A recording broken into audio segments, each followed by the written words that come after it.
warahmatullahi wabarakatuh. Saya Sudani, mahasiswa alih kredit S1 Kebidanan Universitas Kusuma Husada Surakarta. Pada hari ini akan melakukan OSCE edukasi nutrisi pada kehamilan.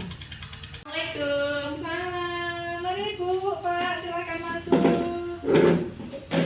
Mari silakan duduk.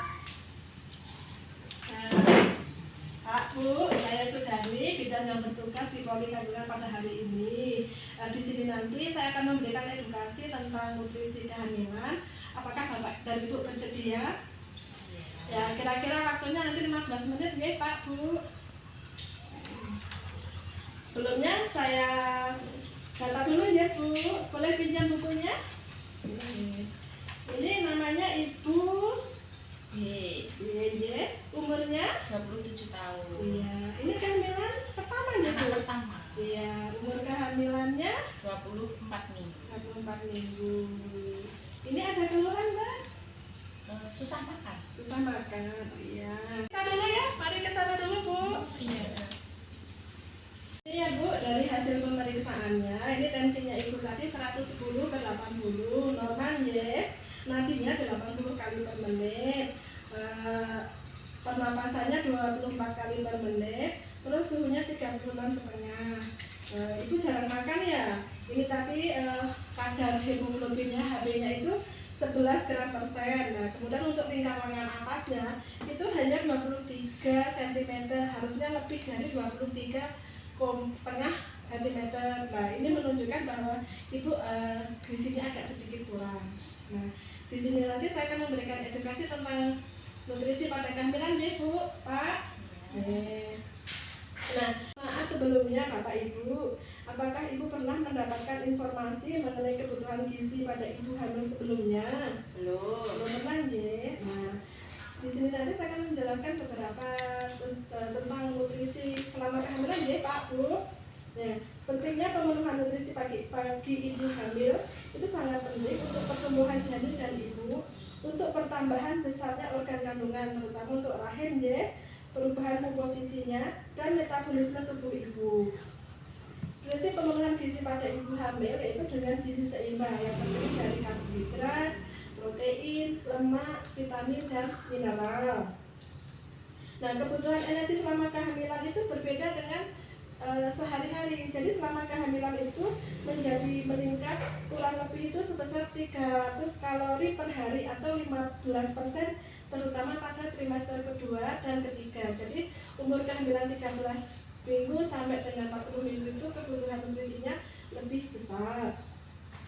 Kemudian ada beberapa jenis nutrisi dalam kehamilan itu ada karbohidrat, protein, lemak, vitamin, dan mineral seperti yang saya sebutkan tadi ya. Nanti di sini akan saya menjelaskan tentang contoh-contohnya. Yang pertama itu manfaat dan sumber karbohidrat. Karbohidrat itu mempunyai manfaat sebagai sumber energi. Itu sumbernya dari gandum, nasi, beras, singkong, ubi jalar, jagung, dan sagu. Itu kebutuhan sehari-hari ya Bu, Pak. Nah, yang kedua, manfaat dan sumber protein. Nah, peran protein selama proses kehamilan yaitu selain untuk pertumbuhan dan perkembangan janin, juga untuk pembentukan plasenta dan cairan kandungan, pertumbuhan jaringan mamai atau jaringan payudara, dan jaringan uterus atau rahim. Nah, sumber protein ini bisa dari daging sapi, dari daging ayam atau ikan, atau sejenis produk laut seperti udang, cumi, telur, susu, tahu tempe, dan kacang-kacangan lainnya. Selanjutnya yaitu lemak ya. Manfaat dan sumber lemak itu, lemak digunakan untuk sumber tenaga dan untuk pertumbuhan jaringan plasenta serta untuk perkembangan saraf janin. Nah, sumber dari lemak di sini kacang-kacangan, biji-bijian, dan sejenis ikan, bukan gorengan ya.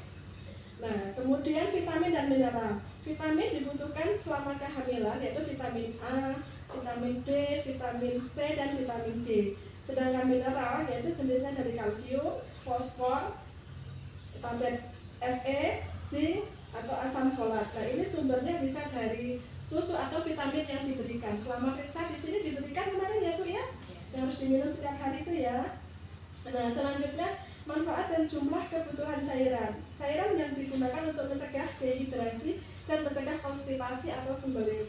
Jadi kebutuhan cairan atau air selama kehamilan ini kurang lebih 2,5 sampai 3 liter atau setara dengan 12 sampai 15 gelas per hari.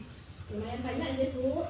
Nah, jika terjadi apa yang terjadi jika kekurangan nutrisi selama kehamilan, nah pada janin ini bisa menyebabkan bayinya itu lahir prematur, bayinya lahir meninggal, bayinya lahir cacat atau keguguran. Nah, sedangkan pada ibu itu juga bisa menyebabkan daya tahan tubuh itu menurun atau jadi gampang sakit, anemia atau kurang darah yang bisa ditandai dengan gejala 5L, lemah, letih, lesu, dan mulai, dan bisa terjadi juga perdarahan selama kehamilan dan persalinan. Nah, sedangkan cara mengolah dan menyajikan makanan bahwa memilih bahan makanan yang segar. Jangan merendam sayuran yang sudah dipotong terlalu lama.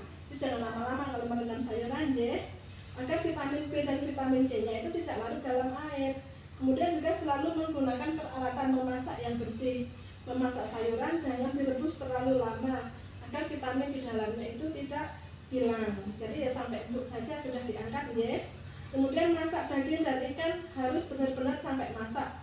Harus masak ya, tidak boleh setengah matang ya. Jangan menggunakan peralatan untuk menyajikan makanan panas dari bahan plastik. Nah, baiknya dari bahan yang beling itu ya. Jadi jangan pakai plastik untuk menaruh bahan makanan yang panas. Kemudian menghindari menghangatkan makanan yang berkali-kali. Jadi sayur yang bolak-balik dihangatkan sampai berhari-hari itu kurang bagus ya Bapak Ibu. Ya. Kemudian kerugian apabila ibu berpantang terhadap makanan tertentu. Nah, ibu ada pantangan makanannya? Nggak ada. Jadi semua makanan bisa masuk ya. Jadi selama kehamilan ini apa aja boleh dimakan. Jadi kalau ibu ada makanan yang dipantang atau nggak makan itu bisa menyebabkan kemungkinan makanan-makanan yang dipantang untuk yang dihindari itu justru mengandung zat-zat gizi yang diperlukan oleh ibu hamil. Misalnya seperti ikan, daging, telur atau cumi, udang kan kata orang nggak boleh dimakan. Itu justru harus dimakan. Ya. Bu, di sini ada di buku KIA ini pernah dibaca.